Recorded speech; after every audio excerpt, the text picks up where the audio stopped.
Manatili po tayong makatayo, panandalian, habang binabasa po natin ang salita ng ating pong Panginoon. Sabi niya po rito sa Deuteronomy chapter 30, verse 15 to 20. Makibukas po kayo sa akin ng ating pong Biblia. Maganda po na tayo po ay mayroong mga daladalang salita ng Lord para po atin itong bubuksan at babasahin. Sabi po rito, nasa inyo ngayon ang kapasyahan, kayo ang pipili ng buhay at kasaganaan o ng kahirapan at kamatayan. Nasa atin daw po yung pagpili at tayo daw yung pipili ng buhay at kasaganaan o ng kahirapan at kamatayan. Verse 16, kapag sininod ninyo ang kautusan, inibig si Yahweh at nilakaran ng kanyang mga landas, pagpapalain niya kayo sa lupaing ibibigay niya sa inyo. Mabubuhay kayo ng matagal at kanyang pararamihin kayo. Verse 17, ngunit kapag tumalikod kayo sa kanya at naglingkod sa ibang Diyos, verse 18, ngayon pa'y sinasabi ko sa inyong malilipol kayo, hindi kayo makatatagal sa lupaing tatahanan ninyo sa ibayo ng Jordan. Verse 19, saksi ko ang langit at ang lupa na ngayon inilahad ko sa inyo ang buhay o kamatayan at ang pagpapala o sumpa. Kaya piliin ninyo ang buhay para kayo at ang inyong lahi ay magtagal. Verse 20, ibigin ninyo si Yahweh, makinig sa kanyang tinig at manatiling tapat sa kanya, sa gayon mabubuhay kayo ng matagal sa lupaing ipinangako niya sa ninuno ninyong sina Abraham, Isaac at Jacob. Purihin po ang Panginoon sa pagkabasa po ng kanyang salita. Patuloy po tayong manalangin. Amang banal na makapangyarihan sa lahat, basbasan mo po pagpalain ang aming pong pandinig, higit sa lahat ang aming pong puso na tataniman ng iyong mga salita. Sa kalima ng mga nagdaang araw, may nakita ka pong masuwaying puso. In Ezekiel 36 verse 26, sabi mo, papalitan mo po ang puso naming masuwaying, papalitan mo po ito ng pusong masunurin. Salamat po ng marami, patuloy mong pagpalain ang umagang ito. Sa iyo po namin pinagkakatiwala ang lahat ng program na amin pong gaganapin ngayong umaga at ipinapangako po namin sa iyong ibabalik namin ang lahat ng papuri, pagsambat pa sa salamat sa natatanging pangalan mo, aming Panginoong Yesus. Amen and amen. Malaya na po tayong makakaupo. Sige po, palakpakan po natin ang ating pong Panginoon. Ang atin pong pag-aaralan ngayong umaga ay pinamagatang breakthrough, peace-making decision. Ulitin nga po natin, breakthrough, peace in making decisions. Lahat po tayo ay may tinig, ano? Ako po ay hindi sinisipon. So praise the Lord po, ano, wala namang makapaghihiwalay o wala namang makapipigil sa atin sa paglilingkod sa Panginoon, di po ba? Walang mahirap sa Lord. Kahit pa inuubo tayo o sinisipon, may microphone naman eh. Kaya nga nilikha to sa mga ganitong sitwasyon, di po ba? Sige, praise the Lord. Sa pagpapatuloy po ng ating pong pag-aaral, sabi dito, simula ngayong 2026, maaaring may bigat sa puso ang bawat isa sa atin ngayong umaga. Sa pagdako rito, maaaring kahapon o mong nakaraang araw, ang panalangin natin ay hindi lang ang maraming pintuan ang magbukas sa buhay natin, kundi higit pa tayong magkaroon ng karunungan na piliin ang tamang pintuan. Marami pong pintuang bukas na nakalantad sa ating pong mga buhay. Pero mayroon tayong karunungan na binigay ng ating Panginoon upang piliin ang tamang pintuan na dapat nating pasukin. Kasi hindi lahat ng open door ay galing sa Panginoon. Totoo po ba to? Totoo po to. Hindi lahat ng pinto ay bubuksan mo. Hindi lahat ng pinto na bukas ay papasukin mo. For example, ngayong umaga, tayo po ay binigyan ng bukas na pintuan ng Panginoon upang tayo ay sumamba sa Kanya sa Espiritu at katotohanan. Tama po ba? At ito ay pinili natin na tayo ay pumarito. Tayo po yung nagdesisyon. Tama rin po, di po ba? Pero yung paggising natin kaninang umaga, Hindi po natin yung desisyon. Iyon po ay habag at biyaya sa atin ng ating pong Panginoon. Tama po ba? Ang buhay po natin, ang paggising, ang Diyos ang nagbibigay at gumagawa. Ang pagdidesisyon na tayo ay bumangon, tayo ang gumagawa nun. Magkaiba po, di po ba? Yung paggising, ang Lord ang gumagawa nun. Kailan may hindi natin pwedeng sabihin, gumising ako ng maaga. Ang Lord ang gumising sa atin ng maaga. Minsan po kasi, kahit gising tayo, hindi naman tayo bumabangon, di ba? Lalo nang mahirap gisingin yung taong gising. Kaya nga po, magkaiba yon. So, pag pinili mo pong bumangon, ibig sabihin, gumawa ka na ng aksyon dahil ginawa mo, nagkaroon ka na ng desisyon. So, mayroon pong isang pagkakataon na isang pastor po, mayroon po siyang isang kabataang nakausap. Ang kabataan pong ito ay naghahanap ng trabaho, maybe a newly graduate. So maganda yung opportunity, pumasok siya ng trabaho. Tuwan-tuwa siya, malaki yung kanyang sweldo. Hanggang dumating pati yung Sunday, akupado, na hindi na siya nakakapagsimba. Siyempre, kapag nawala yung fellowship mo sa Panginoon, sabi nga ni Brother Eddie, para kang baga na nag-aapoy, na naglalagablab, na kapag ikaw ay nahiwalay mag-isa, kahit anong ningas mo, tiyak na mamamatay ang iyong apoy, lalo na kung ikaw ay may relasyon sa ating pong Panginoon. Amen po ba? Yung ganito pong pagtitipon ay napakalaking impact sa isang kapatiran o sa isang taong nanghihina. Hindi lahat ng pumupunta rito sa church ay malakas. May pagkakataon na pumupunta po ang bawat isa po sa atin ay may kahinaan. Tama po ba? Subalit kapag ikaw ay naupo na sa mga upuang iyan at nakita mong masisiglang iyong kapatiran, parang tila ba ikaw ay nag-iinit din sa pagsamba at paglilingkod sa Panginoon. Pero hanggat hindi ka gumagawa ng desisyon, yung katawan mo ayaw. Lalo na kung medyo naliban ka sa pagsamba sa Panginoon. Sinasabi sa iyo, Satanas, kakahiya ka. Pupunta ka pa sa simbahan, tagal-tagal mo di nagsisimba. Tapos, sasamba ka ngayon? Si Satanas po ang may gusto nun. Okay lang kay Satanas na kumita ka ng limpak-limpak na pera, basta mahihiwalay ka sa Panginoon. Okay po kay Satanas yun. Pero sa Panginoon, hindi tayo pinagpala ng Panginoon para lumayo sa Kanya. At yung pagpapala na yun, iyon yung maging dahilan ng paglayo natin sa ating pong Panginoon. Yung pong kabataan na to, nadama niya yung kapaguran. Wala na siyang joy. Pagsimba sa church, ayaw na rin niya. Tinanong siya nung pastor, sabi niya, may kapayapaan ka pa ba?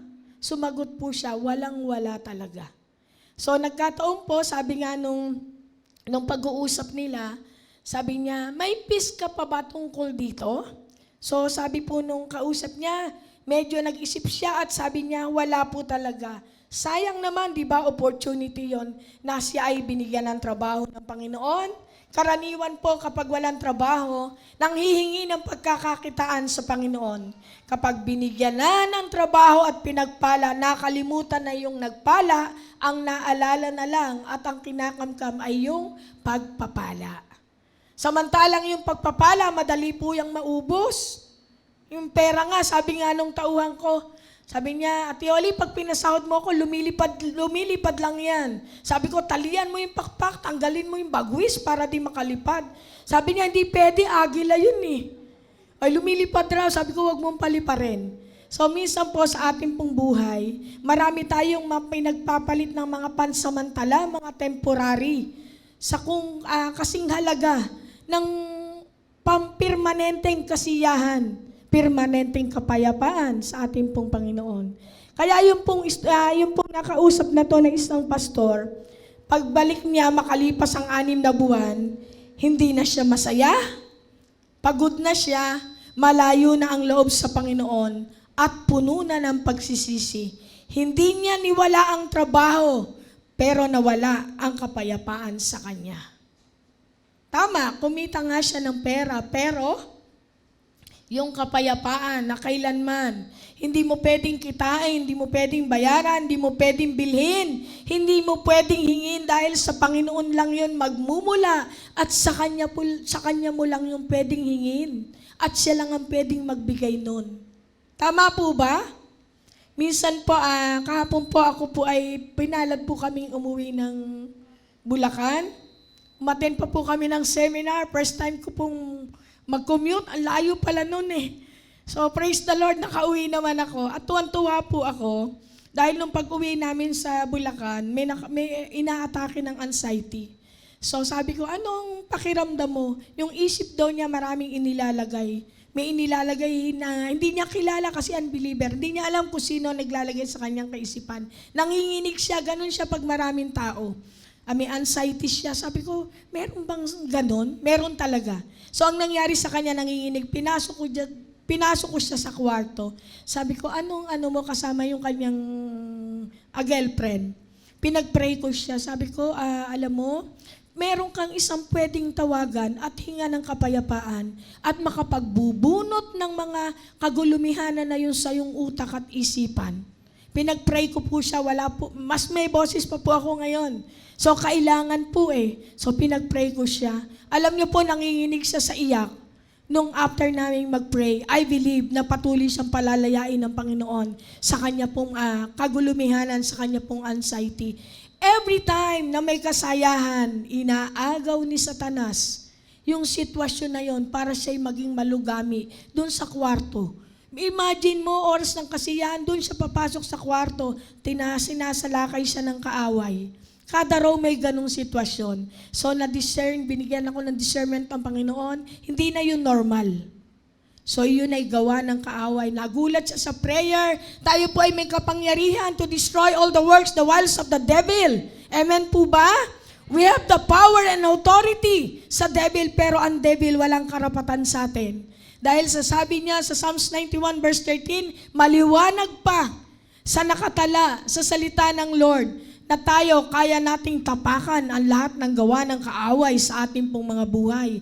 Hindi mo lang kaya siyang tapakan, kaya mo pa rin siyang durugin. Luke chapter 10 verse 19, hindi mo lang siya kayang durugin, kaya mo siyang bunutin. Nasa James chapter 4 verse 7, you have the fruit, the works, the wiles of the devil sa iyong buhay, sa iyong pamilya. Unahin mo ang Panginoon, nahinga ng tulong. Sabi nga, kaya yung kabataan na to, nanlamig siya sa Panginoon. May pera nga siya, malayo naman siya sa Lord.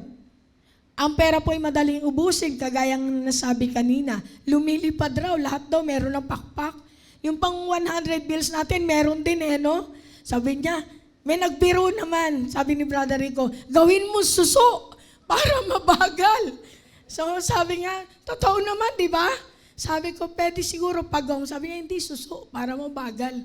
So, sabi nga sa ating pong pinag-aaralan, ang kapayapaan po ay tunay na sa Diyos lamang nagmumula. Kaya ang tanong po sa atin ngayong umaga, anong desisyon ang kaharap mo ngayon na maganda sa panlabas? Yung nakikita ba?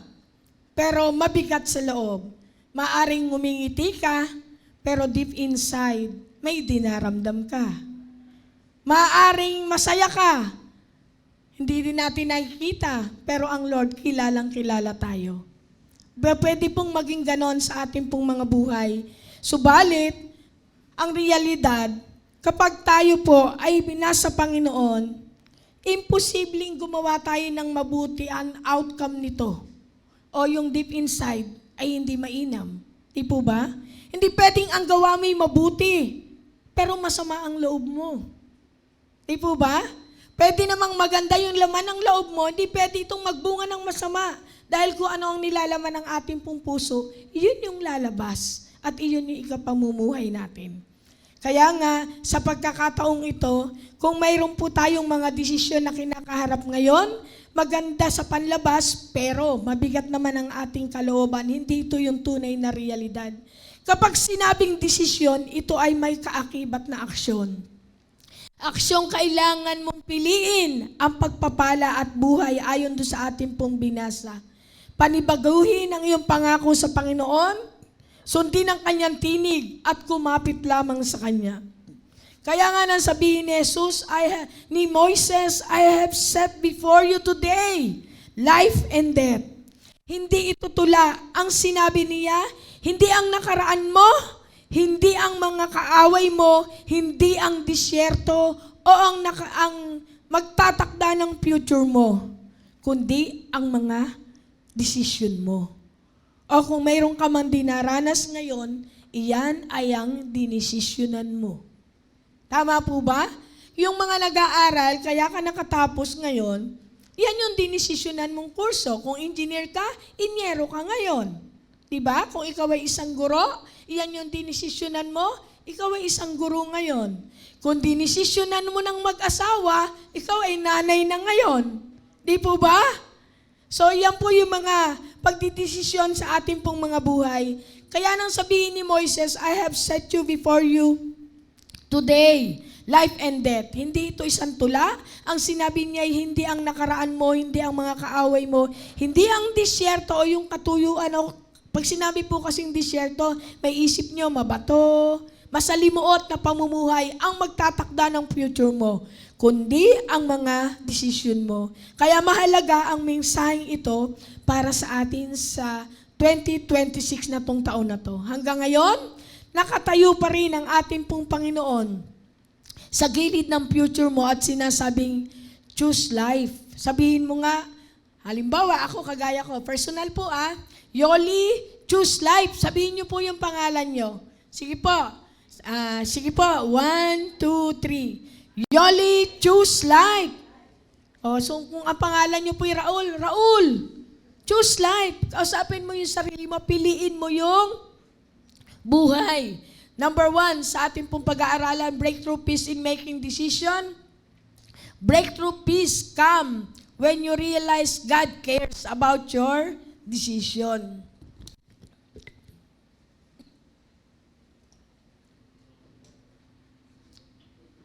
Praise the Lord, no?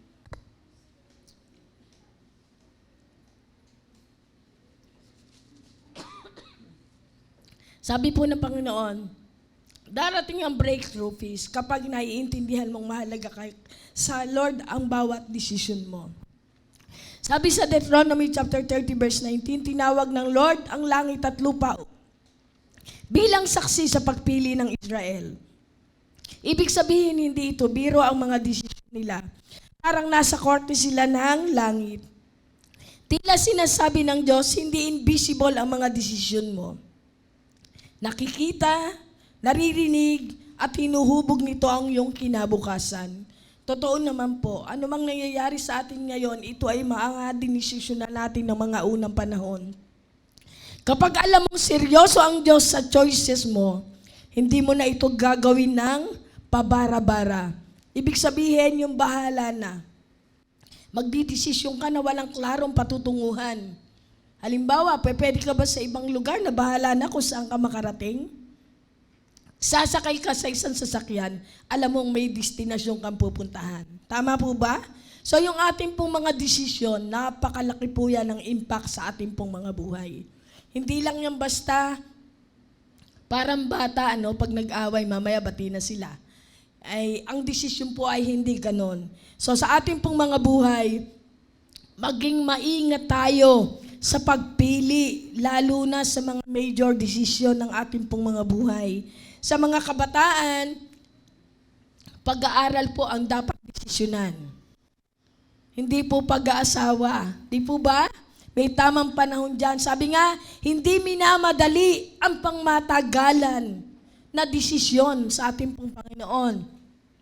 Kagaya po ng pag-aasawa, hindi din yan minamadali. Kagaya ng paghahanap buhay, magtatayo ka ng negosyo. Hindi basta papasukin mo, bukas ayaw mo na. Hindi po pwedeng ganon. Maging relasyon sa Panginoon. Nakakilala ka ngayon. Bukas ayaw mo na kung may nakita kang hindi maganda sa loob ng church. Hindi po ganon. Di po ba? Tayo ay binibigyan ng Panginoon ng pagpili at binigyan niya tayo ng wisdom. Sa pagpapatuloy po ng ating pong pag-aaral, sabi nga, inulit ito ni Joshua. Kaya nga sa ating pong mga buhay, doon sa Joshua chapter 24 verse 15, sabi niya, choose for yourself this day whom you will serve.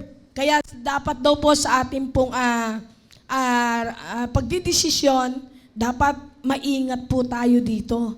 Dahil isang biyagay pong dinesisyon na natin, hindi ito basta-basta binabawi.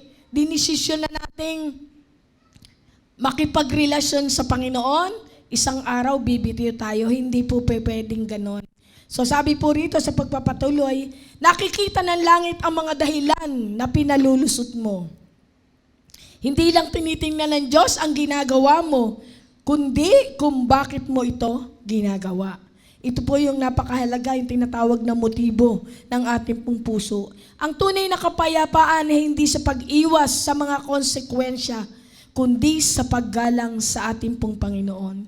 Ibig sabihin, isinusulong nito ang mga positibong disiplina na humahantong sa pagkakaroon ng holy lifestyle na nagpaparangal sa Panginoon at nagbibigay daan sa pagdaloy ng kanyang banal, malusog at masayang mga pamamaraan sa ating pong buhay. Inulit ito ni Joshua sa Joshua chapter 24 verse 15, sabi nga, choose for yourself this day whom you will serve. Dahil kung hindi ka sadyang pipili, madali kang maliligaw. Ang paggawa nito ay nag-aalok sa iyo at sa akin ng pagkakataong patunayan ang ating sariling katapatan sa ating pong Diyos. Sa Proverbs chapter 3 verse 6, in all your ways acknowledge Him, and He shall direct your path. Ibig sabihin, pagbibigay ng iyong mga desisyon sa araw-araw sa Panginoon. Nagpapahiwatig ng pagiging malapit sa Diyos, pagkilala at pagiging kilala kaniya, at gagawa siya ng maliwanag o malinaw na daan sa iyong unahan. Kung sisilipin ng Diyos ang huling tatlong major decision mo, makikita ba niya ang pagsuko o survival mode mo? Sabi niya rito, tanungin mo muna si Lord. Number 1, hintayin ang kapayapaan, hindi ang pressure. Minsan po, nakakapagdidesisyon tayo dahil nape-pressure tayo, di ba? Namamadali. Pero ang dulo po nun, palpak. Iba po yung nagdidesisyon ka ng may kapayapaan at peace yung puso mo. Kasi nandiyan po yung Banal na Santong Espiritu eh. Kaya siya yung nagbibigay sa atin ng conviction, tama yung pinili mo. Meron din siya na sinasabi na hindi tama yung iyong pinili. Di po ba? Pero mahabagin po ang Diyos na ating pong Diyos na binibigyan tayo ng layang pumili. Number 3, maghanap ng taong magpapaalala sa iyo, hindi magtatago ng mga mali mo. Ito yung masakit. Ang kaibigan pong tunay pong kaibigan ay hindi yung sinasang-ayunan ka sa lahat ng iyong ginagawa o sa lahat ng iyong sinasabi. Ang tunay na kaibigan ay yung magpapaalala sa iyo at magtatama dun sa mga mali mo. Hindi para i-condemn ka in a nice way kung paano mo to i-deliver. Dahil lahat naman po tayo ay nagkakamali at nagkakasala. Depende lang po ito kung paano natin i-deliver. May mga tono po minsan na mataas. O yung tono ba? Sa tono pa lang, minsan doon, mataas yung boses mo eh. Sasabihin naman, nagpapaliwanag lang ako. Eh kung mataas yung boses, sasabihin niya, di naman ako galit, nagsasalita lang ako. Merong mga ganun eh, no? Karaniwan po sa loob ng pamilya yon. Kaya sa ating pong mga buhay, maghanap po tayo ng mga taong magpapaalala sa atin at magtutuwid po ng ating, hindi magtatago ng ating pong mga mali. Marami naman pong kaparaanan na po pwede nating gamitin yung salita ng ating pong Panginoon. Di po ba? Ang tunay na kaibigan na nagmamahal sa iyo, hindi ka kakampihan sa mali mo. Itatama ka nito at papaalalahanan. Although masakit, di naman po madali, ano? Lalo na kapag pinintasan ka. Meron nga po kaming tauhan, ano? Sabi niya, hindi naman ako duling, banland lang ako. Kasi po binibiro nila, sabi niya, saan ka ba talaga nakatingin? Sabi niya, sa'yo. Eh, ba't doon ka nakatingin sa gilid? Hindi nga ako duling, banlad lang ako. Mula nung pinanganak ako, ganito na. O, di po ba? So, mismo siya, sa sarili niya, alam niya yon. So, sa ating pong mga buhay, mayroon pong pagkakataon na tayo po ay nakapagbibigay sigla sa mga taong nakapaligid sa atin.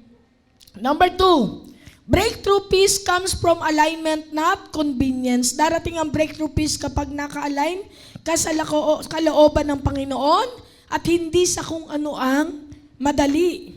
Sabi sa Deuteronomy chapter 30 verse 16, sabi niya na ang blessing ay dumarating kapag minamahal natin si Lord, na nilalakaran ng kanyang paraan at sinusunod ang kanyang mga utos. Ibig sabihin, ang pagpapala ay konektado sa alignment, hindi sa kung ano ang komportable ka.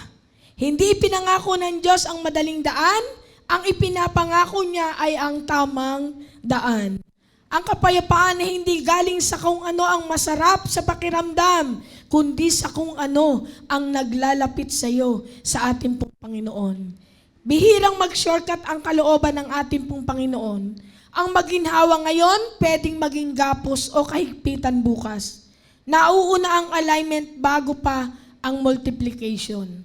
Kaya nga sa ating pong pinag-aaralan, ang ating pong Panginoong Hesus sa Gethsemane ay pinili niya ang alignment kaysa convenience na sabihin niya, now, sabi niya, not my will but yours be done.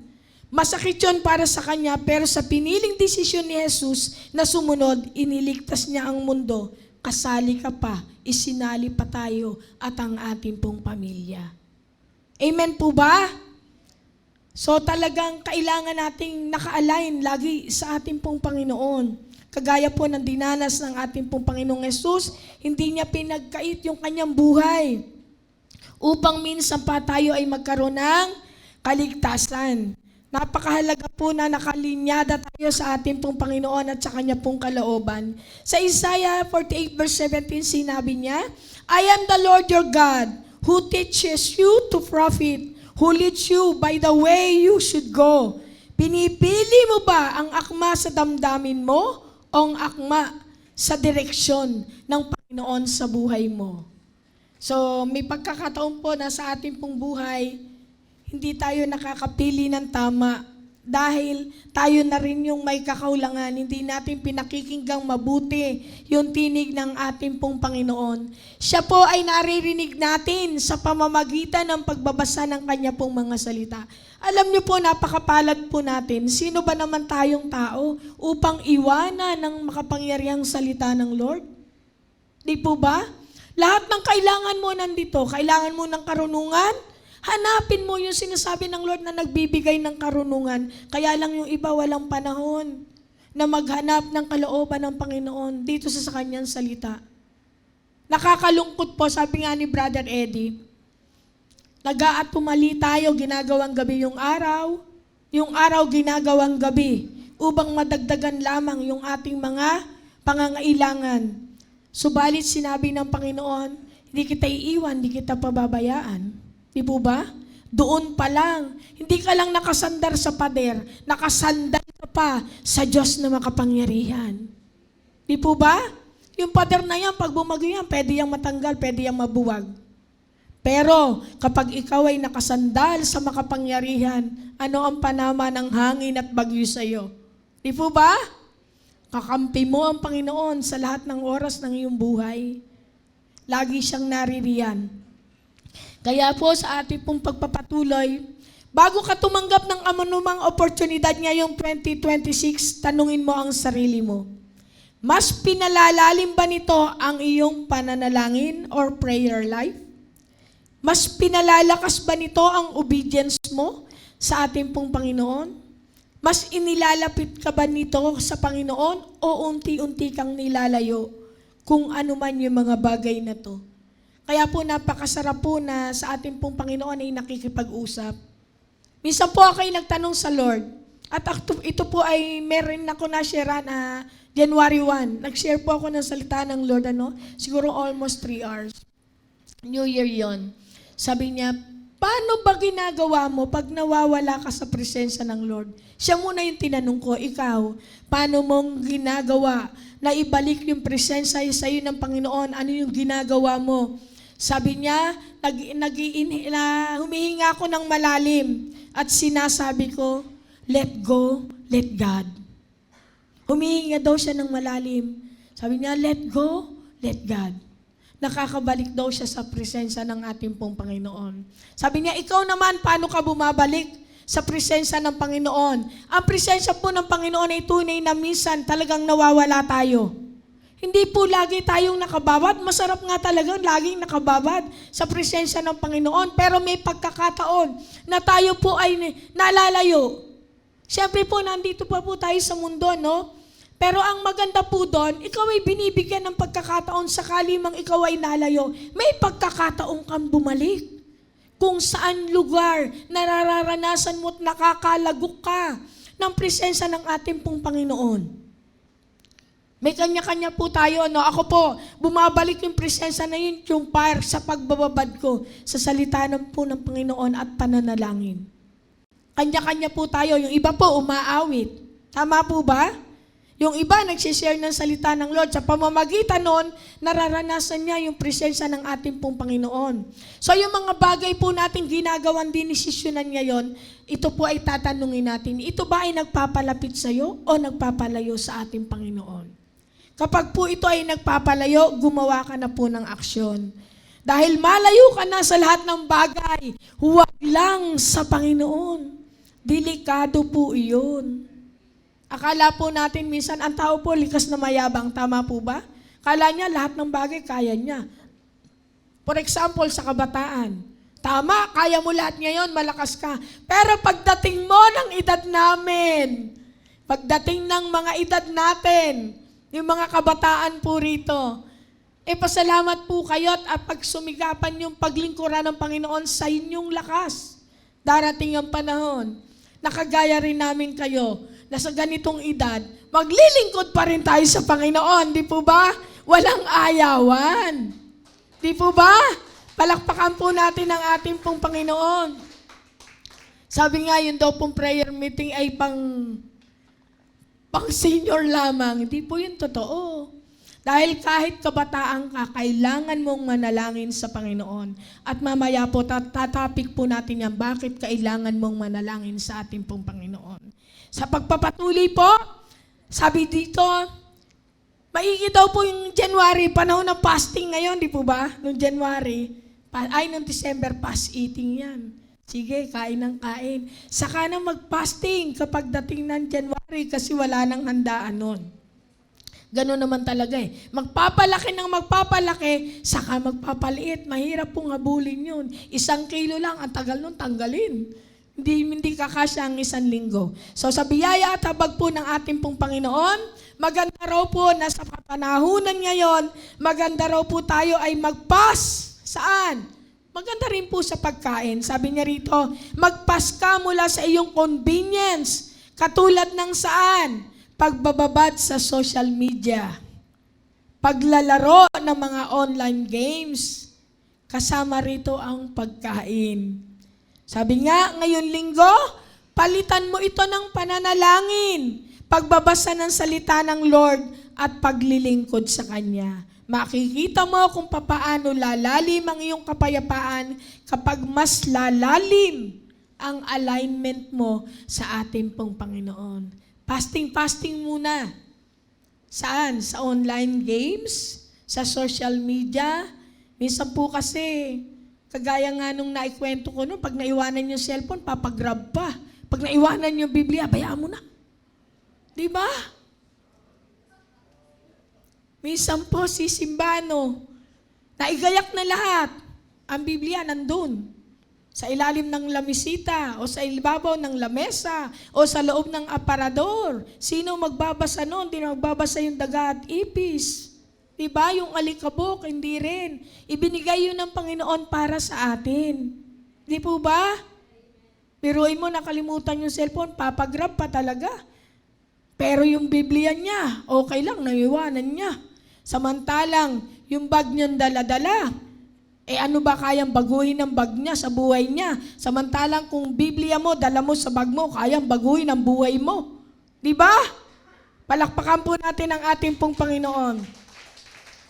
Kaya nga sa ating pong pagpapatuloy, number 3, breakthrough peace is lost through compromise. Nawawala ang breakthrough ng kapayapaan kapag pumapayag ka sa maliliit na kompromiso. Hindi po sinabing malaki to, maliliit. Sabi sa Deuteronomy chapter 30 verse 17, kapag ang puso mo ay lumihis, sumasara na ang iyong pandinig at naliligaw na ang iyong paa, puso, tainga, pati ang iyong paglakad. Totoo po ito.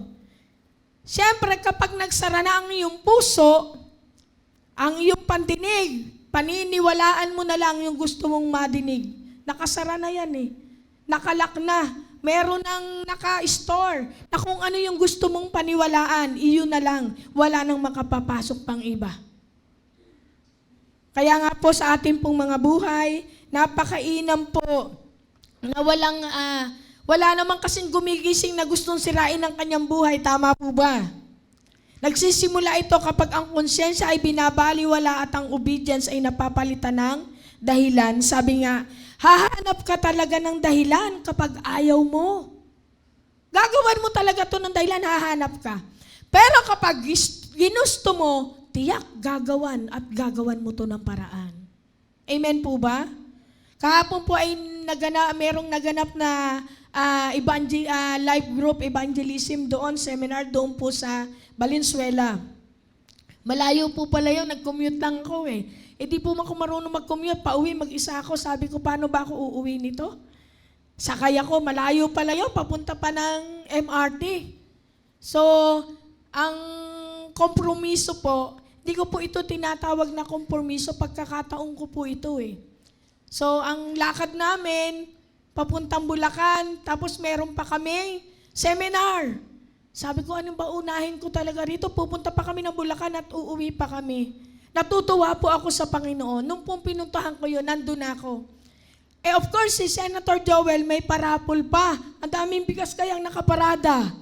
Sabi ko, tayin ko po ba to? Sabi ng Lord sa akin, umuwi ka na, naganap mo na yung tungkulin mo. Marami ka namang bigas sa bahay mo, uwi na. At ako po inamasahing mag-isa. Tanong-tanong ako to. Sabi ko, pag ako'y magjo-joyride dito, hindi ko naman ina-advertise, malayo, medyo delikado. Doon na po ako pumunta sa MRT. Pagbaba ko ng MRT, nakaapat yata akong gwardiya pinagtanungan saan ba ang pauwi, papuntang Parañaque. Sabi niya, sakay ka doon, ma'am, sa jeep. Nakita ko, papuntang Alabang, malalayo ako. Eh, kailangan, 2:00, nakauwi na ako. Sabi ko, saan kaya? Nakakita ko ngayon ng joyride. Sabi ko, may booking ka na? Wala pa, ma'am. Sakay mo ako. Saan ma'am pupunta? Mag-booking ka muna. Hindi na, tara na.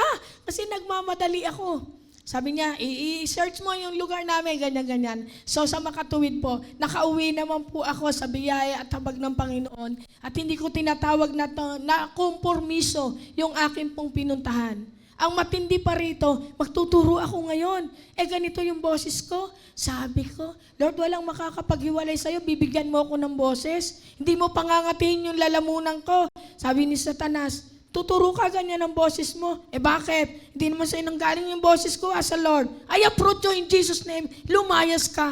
O de lumayas. Andito ko ngayon sa inyong harapan. Palakpakan natin ng Panginoon. Wala pong mahirap sa Panginoon. Gagawan mo yan ng paraan basta ginusto ng Lord.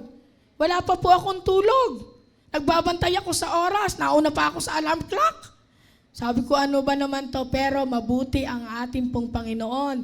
Dahil ang bawat isa po sa atin ay binibigyan niya ng regalo at pagkakataon upang siya ay marinig natin ang kanya pong tinig at maranasan natin ang kanyang presensya sa ating pong kalagitnaan. Kapag pupunta po tayo sa simbahan, dapat naroon yun na excitement mo na may maririnig ka, hindi dahil sa kung sino magtuturo, sino yung magpapaawit, hindi ganon. Kundi yung ipapahayag ng salita ng Lord, iyon, yung sasaluhin at pipitasin mo. Pag uwi mo, ngunguya-nguyain mo to. Eh pag ito'y nilulun mo, mabibilaukan ka. Di po ba? Ang salita ng Lord ay hinunguya at ninanamnam. Yung pong naririnig natin dito, ay dito po yung nagbibigay ng kapahayagan sa ating pong mga buhay. So sa ating pong pagpapatuloy, sabi nga, hindi ka nahuhulog sa kasalanan, unti-unti kang inaanod nito. Ang pinapayagan mo ngayon, ang mamumuno sa iyo bukas. Ang delayed obedience ay disobedience din. Kaya nga, sa ating pong pagpapatuloy, sabi ni Billy Graham, ang pinakamalaking kaaway ng Kristiyano ay sino? Oh, alam po natin. Sabi rito ni Billy Graham, ang pinakamalaking kaaway ng Kristiyano ay hindi ang dyablo, kundi ang sarili mo. Anong maliit na kompromiso ang tinawag mong okay lang, pero tahimik ka na kumakain ng kapayapaan mo? Di po ba? Sa ating pong mga buhay, minsan, yung ginawa mong oo, mamaya hindi na. Hindi po ganun ang Kristiyano. Kaya nga kailangan mo ng pagdidesisyon. Pag sinabi mong pupunta ka, pupunta ka. Kung hindi ka makakarating, magbigay ka ng abiso ng maaga. Di po ba? Nang hindi umaasa. So sa Panginoon, kapag sinabi mong, Lord, okay na yung date natin, mag-uusap na tayo. Nakita mo yung hugasin, hugas ka ngayon. Nakita mo yung kalat, nagwalis ka ngayon. Abang-abang sa iyo ang Panginoon sa gilid. Halika na anak, mag-usap na tayo. Makikita may darating na tao ngayon. Hindi mo na siya maaasikaso. Pagdating ng gabi, pagod na pagod ka, nagrereklamo ka. Dahil pagod ka, paghiga mo, tulog ka na. Nakalimutan mo na ang Diyos ay naghihintay sa iyo na nakikipag-usap sa tabi mo. Nangyayari po ito sa ating pong mga buhay Kristiyano. Di po ba? Lagi ba tayong malakas? Lagi ba tayong masipag? Minsan nga, nakakatulugan mo. Hindi ka pa pala nananalangin. Pinaplano mo palang na mananalangin ka. Pagod ka na, katulog ka na. Sabi mo sa umaga, ay sorry Lord. Buti na lang, mahabagin ang ating pong Panginoon. Amen po ba? May bago bawat umaga sa ating pong mga buhay. Palakpakan po natin ang ating pong Panginoon. Kaya nga, sa ating pong aplikasyon, tukuyin ang boundary ng kailangang ibalik. Ano yung pwede mong ibalik na relasyon mo sa ating pong Panginoon? Mag-confess bago lumaki ang pinsala o bago magtuloy. Alam niyo po, ang mga nakakilala na sa Panginoon, sabi niya sa John chapter 12 verse 46, kung mayroon man tayong ginagawang kasalanan, maliit man o malaki. Ito po yung kagandahan, sabi ng Panginoon. Sabi niya, Jesus came as the light of the world. And those who believes in Him may not remain in darkness. Kung ikaw sa kasalukuyan ay nakagawa ka ng kasalanan o namumuhay ka sa kasalanan, huwag kang mag-alala. Nakakilala ka na sa Panginoon. Kahit anong kapit niyan, tatanggalin niya ng Panginoon sa iyong buhay. Amen po ba? Dahil sabi nga niya, pumunta siya rito dahil siya ang ilaw at ikaw na nakakilala sa Kanya, tandaan mo, hindi ka mananatili sa kadiliman. Gagawa ang Panginoon ng solusyon para ikaw ay makaalis dyan at mapunta ka sa kaliwanagan. Even ang mga mahal mo sa buhay, huwag kang malungkot na kung sila ay nadidiliman ngayon. Patuloy mo silang ipanalangin, isang araw gagawa ang Panginoon ng paraan dyan upang sila ay mapunta sa kaliwanagan. Amen po ba? Wala pong mahirap sa ating pong Panginoon. O minsan ang ating pong mga mahal sa buhay, para bang pag inayaya mo sa simbahan ay parang nakukuryente? Ayaw. Yayain mo sa lakaran, payag. Sorry po totoo naman hindi na lang. Kapag may handaan sa church, dami natin. Pag may gawain, di ba? Di pa yon. Totoo itong nangyayari. Mga Kristiyano na tayo dito. Kapag may gawain, pinatawag, wala dito, madaming dahilan. Pero pag party natin, ang dami natin. Di po ba? At least masaya pa rin.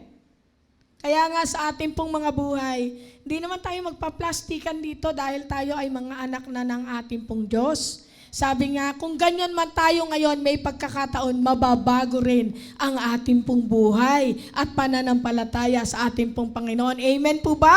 Hindi lang tayo taga-upo dyan. Palakpakan po natin ang ating pong Panginoon. Darating din ang time na iyan ay mag-aapoy din at maglalagablab sa paglilingkod sa ating pong Panginoon. Kaya wag po tayong mawawala ng pag-asa. So ito po yung maganda, practical step to walk in breakthrough peace in 2026. Number 1, practical na pwede natin gawin. Pray before you decide. Sabi ni Sister Yoli, palasak na yan. Yung word na yan, manalangin ka bago ka magdesisyon, alam na namin yan. Tatanungin ko po kayo, bakit kayo nananalangin? May panalangin po doon sa Matthew chapter 6, Nananalangin ka ba dahil gusto mong sundin ng Panginoon ang gusto mo? Di po ba ang maganda po, ang totoo pong pananalangin, kaya ka nananalangin para masunod mo ang gusto ng Panginoon na gawin mo. Hindi yung gusto mo ang susunod ang Panginoon sa'yo. Hindi po ganon. Kaya po tayo nananalangin, ibig sabihin, nagpapasakop tayo sa ating pong Panginoon. Di ba sabi niya, Panginoon, mangyari nawa ang iyong kalooban dito sa lupa, kagaya ng sa langit. So kung titingnan po natin, kaya po tayo nananalangin, hindi para sundin ng Panginoon yung ipinapanalangin natin. Nananalangin tayo para masunod natin kung ano yung kalooban ng Diyos sa atin. Para patatagin yung ating pong desisyon na tama. Di po ba? Ako po'y natuto dun eh. Sabi ko nananalangin para gawin ng Diyos yung gusto ko. Mali. Nananalangin tayo para magawa natin kung ano yung gusto ng Panginoon na gawin natin. Tama po ba? Palakpakan po natin ang Panginoon. Kaya nga sabi rito, ito mismo ang paggawa ng desisyon. Napakahalaga po nang mahingi po tayo ng ating pong wisdom sa ating pong Panginoon sa araw-araw. Tama po ba? Hindi ikaw yung lalarga na lang kung ano na lang yung iyong magawa. Napakahalaga po ng wisdom. Ako po'y araw-araw ko pong iyong dinideklara at wag po kayong mag-alala, kasama po kayo doon. At ako po ay nalulugod na isinasama ko po kayo sa pananalangin. Dahil alam ko po na ang wisdom ay napakahalaga sa ating pong mga buhay. Yun po yung nag-guide sa atin. Sabi nga ng Panginoon, ito yung tinataka ng Panginoon, siya ay napaka-generous na magbigay ng karunungan sa ating mga anak niya, hindi sa mga unbeliever. Dahil po bakit? Tayo po ay may titilo na kapag ginawa natin ang isang bagay, dapat pag binitiwan natin yan, ayos. Dahil tayo ay mga anak ng Diyos. Amen po ba? Ibang klaseng gumawa ang mga anak ng Diyos, lalo na kung ikaw ay sinasamahan ng ating pong Panginoon. Hindi na po tayo ordinaryo. Tayo po ay mga extraordinary. Hindi nga tagapagmana nga tayo ng langit at lupa, di po ba? O nahihirapan kayo, di angkinin nyo yung ginto at pilak ng Panginoon. Di po ba? Nasaan? Totoo ba yon? Nasa Haggai chapter 2 verse 8. Di po ba? You are the heirs of Abraham. Galatians chapter 3 verse 13, 26 and 29. Sabi nga nung iba, wala akong pera. No! Huwag mong sinasabi yon. Ang kayamanan po ay patuloy na pagpapala sa atin ng ating pong Panginoon. Amen po ba? Kung meron ka lang ng sapat, sa'yo lang yan, paano yung nangangailangan? Di ka na magagamit ng Lord extension ng kanyang mga kamay. Tayo po ay tinawag sa 3 John 2, holistic blessing, yung ating earthly existence. Minsan po, masarap pong panalangin na pakapalin ng Lord yung ating pong bulsa eh. Di po ba? Hindi para sa atin, para sa iba. Paano kung gusto mong magbigay, wala ka nga. Kaya nga ang panalangin natin, nandiyan po yung Ephesians chapter 3 verse 20. Genesis chapter 22 verse 14. We have Jehovah Jireh. He can supply all our needs according to His riches and glory. Philippians 4:19. You can do all things through Jesus Christ. Higit pa sa kaya mong hilingin at isipin ang kaya niyang ipagkaloob sa iyo. Ephesians chapter 3 verse 20. Napakaraming salita at pangako ng Panginoon. Kapag tayo ay nalulumbay, na meron tayong sakit karamdaman, He will take away our sins and diseases. Psalms 103 verse 3. Nandyan din yung salita ng Panginoon. His word is a medicine. Psalms 107 verse 20. Sagana po tayo sa salita ng Lord. Amen po ba? O ito yung gusto nyo. Naging mahirap ang ating Panginoong Yesus para tayo ay pagyamanin. Ito po ba yung gusto nyo? 1 Corinthians chapter 8 verse 9. Ito rin yung gusto ng ating Panginoong Yesus sa ating pang mga buhay. Amen? Palakpakan po natin ang ating pong Panginoon. Kaya nga po, sabi niya number 2, ask, sabi niya, does this draw me closer to God? Tanungin mo na ang mga bagay bang ito ay mas pinalalapit ka ng Panginoon sa Kanya o ito ay naglalayo sa'yo? Ang bawat choice ay may direksyon. Palapit o palayo. Psalms 73 verse 28. Number 3, seek. Sabi niya, godly counsel. Humingi ng payo sa mga taong may takot sa Diyos. Sa pag-iisa, madaling magkamali. Totoo po ito. Proverbs chapter 11 verse 14. Kung ikaw ay Kristiyano at hihingi ka ng payo sa hindi mananampalataya at walang pagkakilala sa Panginoon, ano ang inaasahan mong ipapayo nito sa iyong tama? Wala siyang connection sa Panginoon. Napakainam po na kapag tayo ay may mga sitwasyon, yung pong may mga pagkatakot sa Panginoon, napakarami din po ditong mananampalataya. Hindi man po nyo kayang abutin si Pastora Elna, marami po tayo dito na nakakilala sa Panginoon. At ang bawat isa po dyan ay pinahira ng kapangyarihan ng Panginoon. Siyempre, hindi kayo niyang papayuhan ng, halimbawa, mag-asawa.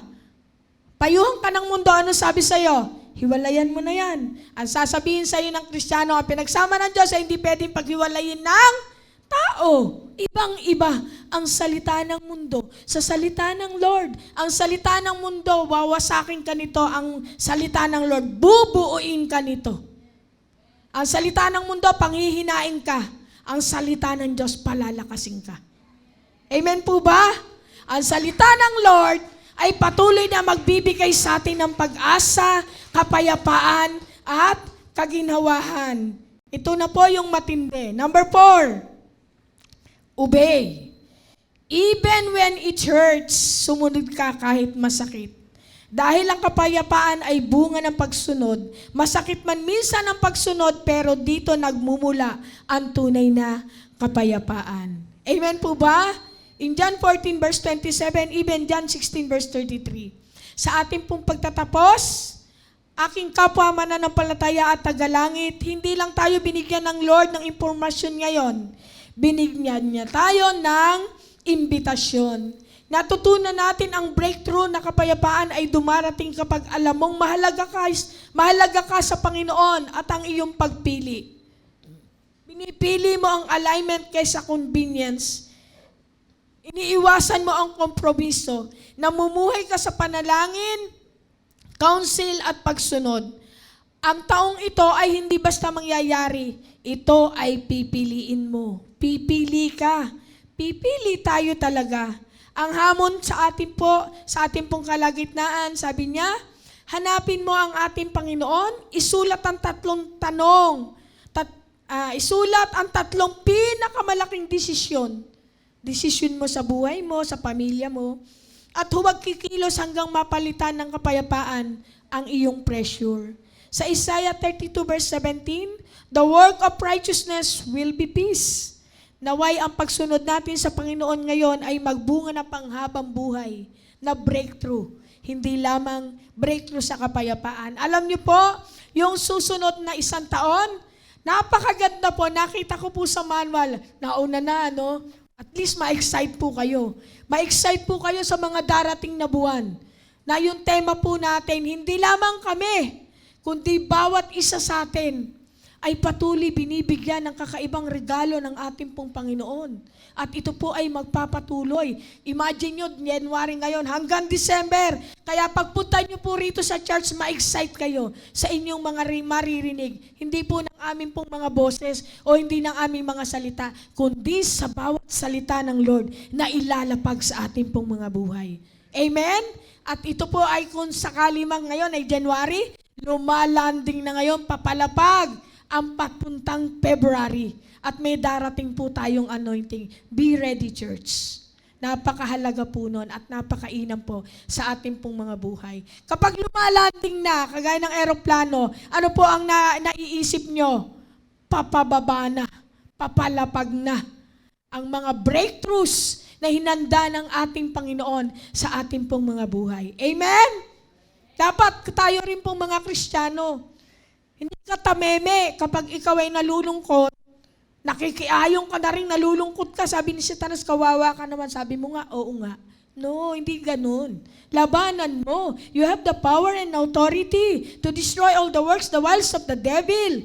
At tayo ay mayroong endued power, spirit-filled prayer na binigay sa atin ng ating pong Panginoon. Nasa Luke chapter 24 verse 49. Kaya tayo po sa ating pong mga buhay, napakahalaga po na mamitas ng salita ng Lord araw-araw upang minsan pa yung ating pong napag-aralan, yung kanya pong kapayapaan ay patuloy na ating pong maranasan. Ang salita po ng Lord ay hindi lang nagbibigay ng buhay, ito rin ay nagbibigay ng katiwasayan ng ating pong mga kaisipan. Kapag isip po ang pinuntirian ng kaaway, malayo na ang pagdadalan sa iyo nito.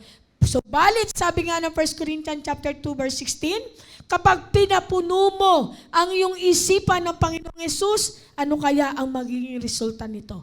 Walang iba kundi ang kapayapaan. Tamang nagkakagulo dyan pero payapa ka. Yung desisyon mo laging tama. At ito po yung pinakamaganda. Kapag ikaw ay may kapayapaan, yung frequency mo, di ba minsan may mga signal, yung mga radyo, yung mga television, di ba? Bawal na, hindi na lang sa internet. Kapag mataas ang frequency mo, klaro mo nang naririnig ang salita ng Lord. Sabi nga sa pinag-aralan natin, dapat nagtatanong ka muna sa Panginoon. Ito po yung aking natutunan. At nung January po, ito po yung aking panalangin. Sabi ko, Lord, dumating nawa yung isang araw na hindi ako na magtatanong sa'yo na tama ba itong desisyon ko, kundi ang lalakaran ko, yun na mismong desisyon mo. Yun po yung aim ko. Hindi na ako magtatanong sa iyo, Panginoon, kung ito ba ay tama o mali, lalakaran ko na lang yung gusto mo sa buhay ko. Sabi ko nga, Lord, salamat sa mga paalala mo sa amin pong mga buhay bilang isang Kristiyano, bilang isang mananampalataya, at yung pinakamatindi po doon, bilang anak mo. Kaya sa mga darating po mga gawain natin, even po yung mga nanunood, magalak po tayo at ma-excite. Sa mga darating na linggo, may second service pa mamaya, may third service pa. Di po ba? Napakasarap po nun na sama-sama. Di ka lugi pag inuna mo ang Panginoon. Di ka nabawasan pag inuna mo ang Panginoon. Bukod pa doon, dagdag at dagdag pa ang ibibigay sa iyo ng ating pong Panginoon. Dahil sa yung may sabi nun, di po ba? Ibalik nyo sa Panginoon lahat ng mga pangako niya sa inyo. At ito'y patuloy niyang gagawin. Dahil siya ang Diyos na makapangyarihan na kailanman hindi natutulog. Kung kayo po ay may pangangailangan, nandiyan po yung Psalms 121, 1 and 2 and 4. Nagbabantay po ang Panginoon sa atin. Sabi nga, pag raw ikaw ay may kailangan, lumapit ka sa Panginoon. Ba't ka lalapit sa tao? Unahin mong lapitan ng ating pong Panginoon. Tiyak ang iyong tugon. Amen po ba? Minsan nga, pag wala kang pera, totoo naman, nawawalan tayo. Hindi naman tayo bangko, di po ba? Maglakad ka dyan, makapulot ka. Totoo yun. Hindi mo hinahanap pero napupulot ka. O pwede naman, sabi ng Panginoon, Deuteronomy chapter 28 verse 2, yung pagpapala ang hahabol sa atin. Ade, salubungin natin para magsalubong sa gitna, para mas madali. Di po ba? Ganyan po ang pagkagawa sa atin ng ating pong Panginoon. You are not the victim of the day. You are commander of it. Hindi ka biktima ng bawat araw o gabi. O sabihin mo na lang, I'm not the victim of the day.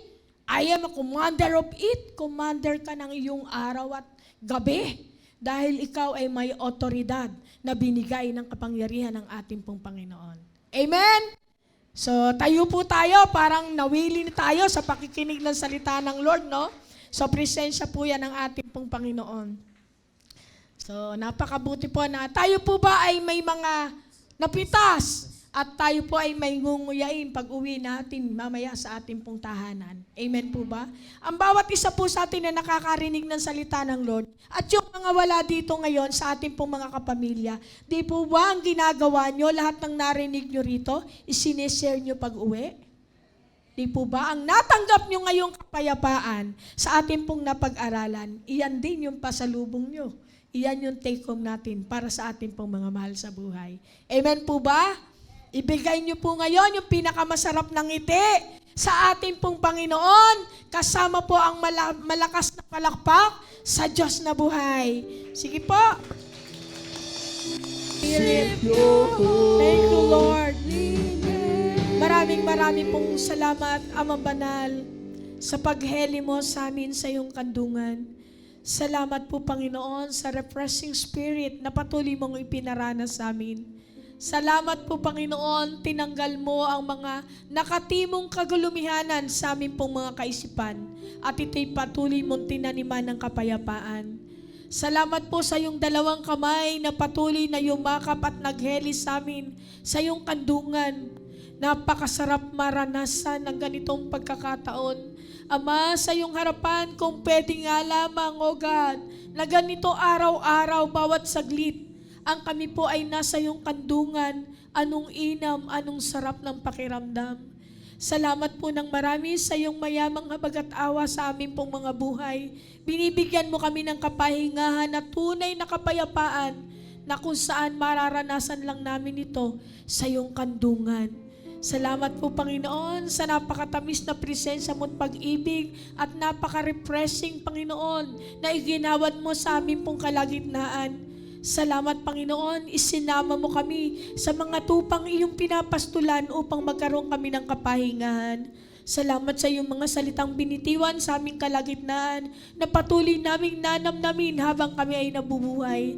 Salamat sa pag-ibig mo, salamat sa pagmamahal mo, salamat sa pag-iingat mo sa amin, salamat din sa mga pagpapala mo. Salamat, Panginoon, sa maayos na relasyon na ginawa mo sa aming pong kalagitnaan. Salamat din po, Panginoon, sa pagbunot mo sa bawat tinik sa dibdib ng iyong mga anak, nagdudulot ng sakit at sikip ng kalooban. Salamat, Panginoon, sa pagpapalaya mo sa lahat ng umaalipin na kagulumihanan sa aming pong mga kaisipan.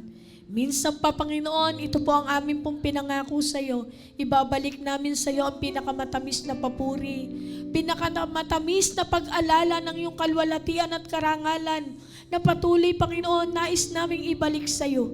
Salamat po ng marami, Panginoon, higit sa lahat sa buhay at pagkakataon na ibinigay mo sa amin upang minsan pa ikaw ay maparangalan, mapurihan at masamba sa Espiritu at katotohanan.